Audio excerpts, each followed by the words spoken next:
Okay, I'm starting off at 85. I believe for you it's 38. Uh, okay, they give you some graphs here. Trapezoidal sum is an over approximation, and a right Riemann sum is an under approximation for the integral from 0 to 4 of the function. Which of the following could be the function? And the only way really to do this is actually kind of sketch in some trapezoidal, some trapezoids and some right Riemann sums and see which ones are right under the graph and trapezoid over the graph. So if I just kind of pick these points and start dividing it up, and I start to integrate these, or draw these in, and I draw a rectangle, or excuse me, a trapezoid. I'm having a bad day. And again, the calibration is a little bit off on this. The trapezoids will be slightly over an over approximation, so this is a possibility. Then I have to go through and try right Riemann sum, so I'm going to do the same thing here. See if I can get this a little bit closer. And if I do right Riemann sums, I'm doing right point rectangles.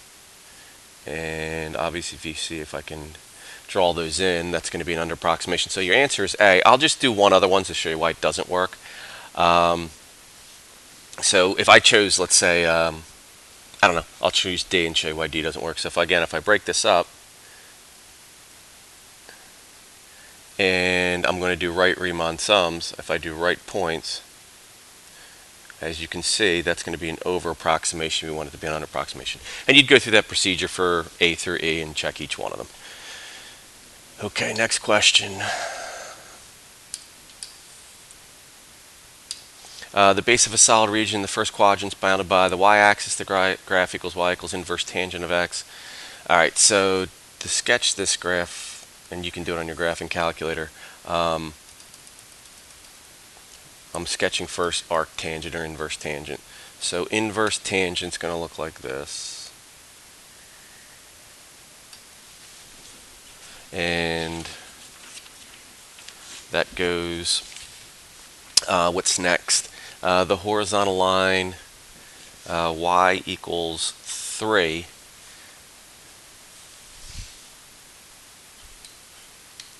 Okay, and I've graphed them over there. Y equals 3. Now this is pi over 2, where there's an asymptote. I'm just going to get rid of it for the purpose of graphing this.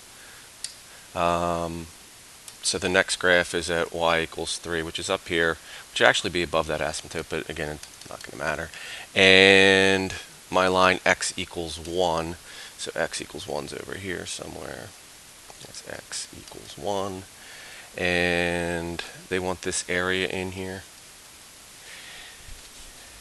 For the solid that's a cross-section perpendicular to that x-axis is a square. Alright, so I want to go through and find the cross-sections that are square and find the volume of that. So we're going to integrate. So we're going to integrate from here's 0 and here's 1, so from 0 to 1. The area of a square is s squared, which we know, so we have to find the length of the side, and the side is top minus bottom. And in this case, the top function is y equals 3, and the bottom function is arc or inverse tangent of x. So we're going to do 3 minus arc tangent of x squared dx. And if we plug that into the calculator, you should get B. I'm not going to plug it into the calculator. I'm assuming that you can do that. All right, 87. The function f of the first derivative is given by that. What is the coordinate of a point of inflection? Well, if they give you the first derivative and you want a point of inflection, you want to see where the slope is equal to 0 to find a relative max or min. Alright, so I'm going to graph this first. Okay, so over here in the graph I entered in the function. That's the derivative. I did Z-box to zoom in, and it shows that it's asymptotic to the x-axis out here. So what I'm doing, again, to find the point of inflection is basically I'm going to find out where this relative maximum point is there. So I'm going to go second calc max. Let's go back over here. I have to do the left bound of this. Get to the left of that. Go to the right of that. And it says 0.4725. 0.4725 is B. And again, if you're given a first derivative and you want to find a point of inflection, just look for relative max and min. Okay, moving right along. All right, 88. On a closed interval from 2 to 4, which of the following could be the graph of that value? So I'm going to simplify that interval, that average value. So 1/2, and you're going to integrate from 2 to 4 of f of t dt is equal to 1. All right, well, this part of it, to integrate from 2 to 4, would give you the area underneath of the curve. And then if you multiply that by 1/2, you're going to get 1. Okay. Again, what I did is, again, I found the area under the curve from 2 to 4 and then multiply that by 1/2.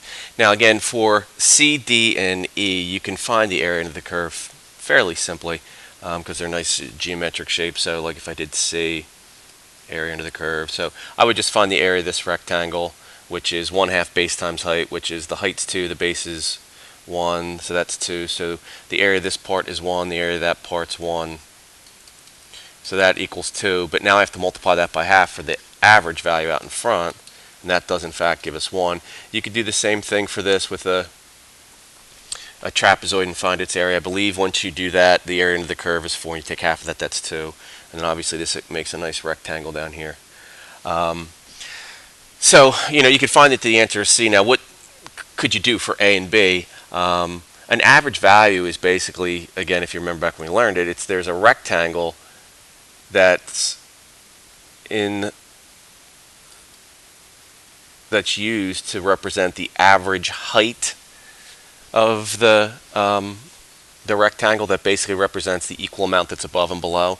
And again, and it's we want that to be at 1, we want the average value to be at 1. So is there a rectangle that represents that the rectangle, the equal amount that's on the outside is taken up by what's above there, that they would equal each other out? And again, you just have to do those visually and realize that it's not a perfect method, but that those would not equal it. But C, obviously, just doing it by geometric shapes works out for you. And I don't think there's any other easy way to do that one.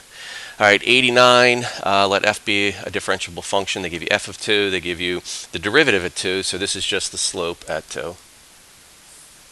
Let g be a function defined by g of x equal to f of, okay, which of the following equations be the tangent line to the graph of g at the point where x equals 2? All right, so if g of x is equal to x times f of x, I want the tangent line to that, so I have to find the slope of that. So g prime of x is going to be a product rule of the first times the derivative of the second plus the derivative of the first, which is 1, times that. Okay, so I'll plug in the values. So they want to know at x equals 2. F prime of 2 is at -5. And then f of 2 they give us here, which is 3. So what's that? -10 plus 3. So that's -7. So that's the slope. I have a slope of -7, and I believe the only one that's going to work out here where the slope is -7 is D. Okay. Number 90. Okay, number 90, this is a difficult problem. One of the more difficult ones on here. All right, so they give you a few tables of x values in the closed interval from 2 to 5 of some function where the first derivative is positive and a negative second derivative. So if the first derivative is positive, They have positive slopes. And the second derivative is negative. It means it's concave down. So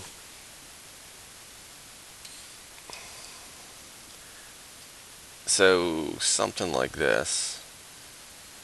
First derivative is positive, means it's increasing and concave down. And so the first thing that has to happen is the values, if it's increasing, the y values have to be increasing. So if we look at our charts here, the y values are increasing, the y values are increasing, not increasing, not increasing, not increasing. Now the next thing is the concave down is if we look at the slopes here, what's happening to the slope as we draw these tangent lines here. So the slope becomes positive, but it becomes less positive.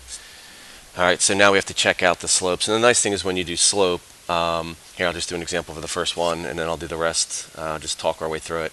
But for the slope here, I do y2 minus y1, and our x values are all going to be a difference of 1. So that slope is 2, and if I do the next ones, that slope is 12 minus 9 over 4 minus 3, so that is a slope of 3. So the slopes are increasing, and they can't be, right? So not that one, and obviously it's going to be B, but we'll just check it real quick. So it's going to be 11 minus 7 over 3 minus 2, which is 4, and then it's 14 minus 11 over 4 minus 3 is equal to 3. And the last one you can see it's just a difference of 2, so the slopes are decreasing, so it's B.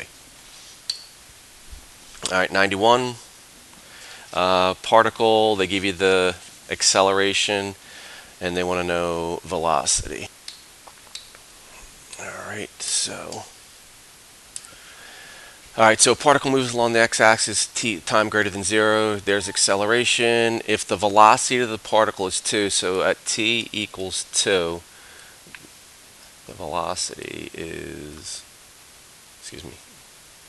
at time equals 1, the velocity is 2. And they want to know then the velocity of the particle times 1, so time equals 2, they want to know what velocity is. And if they give you acceleration, you want velocity, we're going to integrate. And we're going to integrate from time 1 to 2 of the acceleration. And again, fundamental theorem of calculus does f of b minus f of a. And again, I really should have proper notation. If I'm doing accelerations integral, I'm going to get velocity.